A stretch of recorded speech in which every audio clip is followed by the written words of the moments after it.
মুদিখানার দোকানে ডিম কিনতে গেছি। পাশে একটা লোক বাচ্চা নিয়ে দোকানে এসেছে।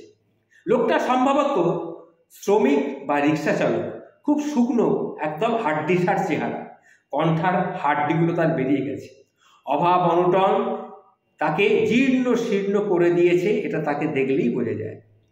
তার সঙ্গে একটা বাচ্চাও এসছে, সেই বাচ্চাটারও ঠিক এই রকমই অবস্থা, হাড্ডিসার চেহারা। লোকটা 250 গ্রাম তেল আর লবণ কিনতে এসেছে।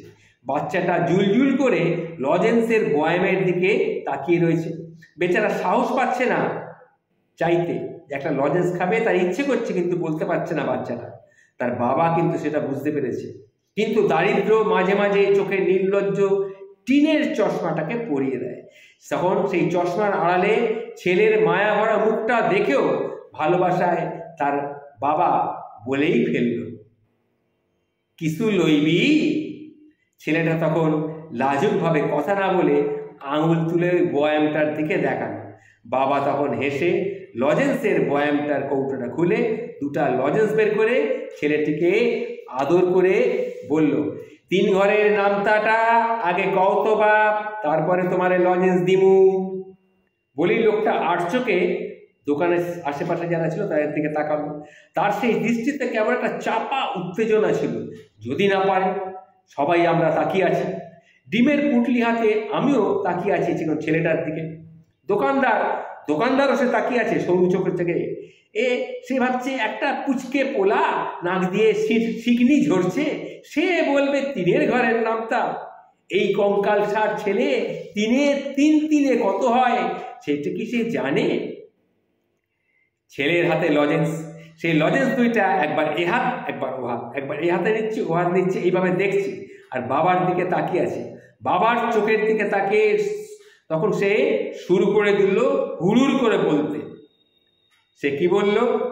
3 একে 3, 3 দুগুণে 6, 3 তিরিকে 9, 3 চাইরে 12, এইভাবে সে বলে চলল।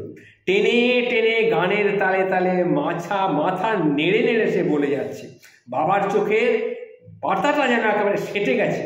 ও শুধু বাবার চোখের দিকে তাকিয়ে, সে যেন মনে হচ্ছে বাবার চোখে সে তার নামতাটা দেখতে পাচ্ছে। সে তাকিয়ে সে বলেই যাচ্ছে। নামতা শেষ হলো 30-40 সেকেন্ডে। শেষ করে সে একটা লজেন্স মুখের মধ্যে পুরে দিল। মুখটা ঝলমল করে উঠলো। বাবা খেলো, আব্বা দেখেছো তো বাব্বা, আমি নামতা পারি। কি 4 ঘরের নামতাও আমি পারি। কমু তুমি কও তো, আমি তাহলে কমু। এই লজেন্সটা কিন্তু নেবো। আর একটাতে লজেন্সটা সে মুখে পড়ে দিয়েছে, আর একটা দেখা, এইটাও কিন্তু আমি খাবো। যদি 4 ঘরের নামতা তোমাকে বলতে তো আমি পারবো। কমু। সেই জন্য লোকটা তখন প্রতিদিনের ঠিকমতো পয়সাও পায় না। 5 টাকা বেশি রিক্সা ভাড়া চাইলে 2-4টে গালাগালি শোনে, মহাজনের গুঁতো খায়। সে গাল ভরা পুজো হয়ে যায়। লোকটা তখন প্রতিদিনই সমাজের কাছে হেরে যায়, সংসারের কাছে হেরে যায়, কিন্তু পিতৃত্বের কাছে কিন্তু সে হারবে না। সে হারেনি, আজ তার অনেক বেশি আনন্দ হচ্ছে। সবার সামনে তার ছেলে মুখ উজ্জ্বল করছে।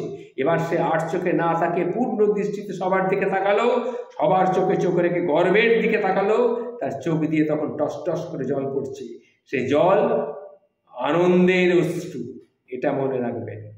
যে লোক শুধু পরাজিতই হয়, তা আমাদের চোখে আসলে সে পরাজিত নয়, সে আসলে অনেক বড় যোদ্ধা, আমাদের চেয়ে অনেক বেশি সাহসী। আমরা তো যুদ্ধের আগে নানা রকম পরিকল্পনা করি, কত ফন্দি ফিকির করি, কাকে নিচে নামিয়ে আনবো, কাকে উপরে তুলবো, এ সমস্ত আমাদের চিন্তা ভাবনা করি। কিন্তু এই লোকগুলো কাউকে মারিয়ে কিন্তু ওপরে উঠতে চায় না। নিশ্চিত পরাজয় জেনেও এরা কিন্তু প্রাণপণ যুদ্ধ করে যায়। লোকটা আর সাহস পেয়েছে।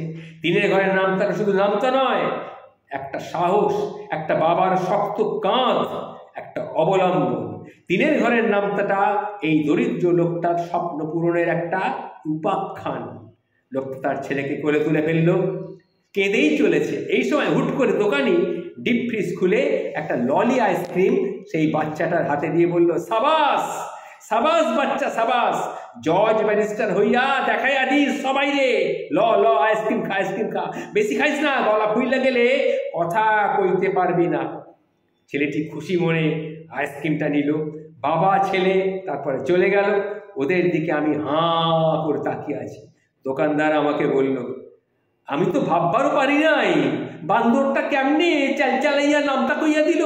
দেখলেন দি কারবারটা, দেখলেন দেখলেন এ কি?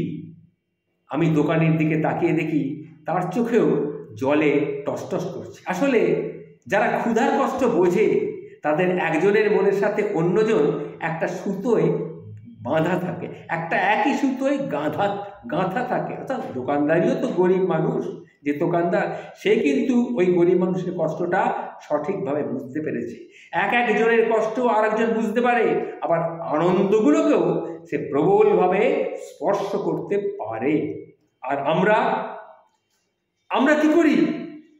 আমরা কোটি টাকার স্বপ্নে বিভোর হয়ে থাকি, প্রতিযোগিতার উন্নাসিকতায়, প্রতিযোগিতার উন্নাসিকতায় আমরা ভুলে যাই আমরা আসলে কি।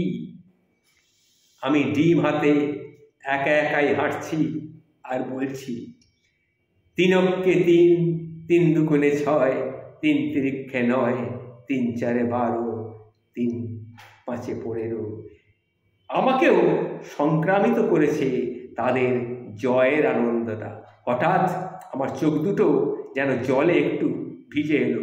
হাত দিয়ে চশমাটা এইভাবে খুলে নিয়ে চোখটাকে মুছে নিয়ে আবার আমি বলতে শুরু করলাম, 3 6 18, 3 7 21, 3 8 24, 3 9 27, 3 10 30। ভালো থাকো, তোমরা ভালো থাকো, তোমরা ভালো থেকো, তোমরা ভালো থেকো।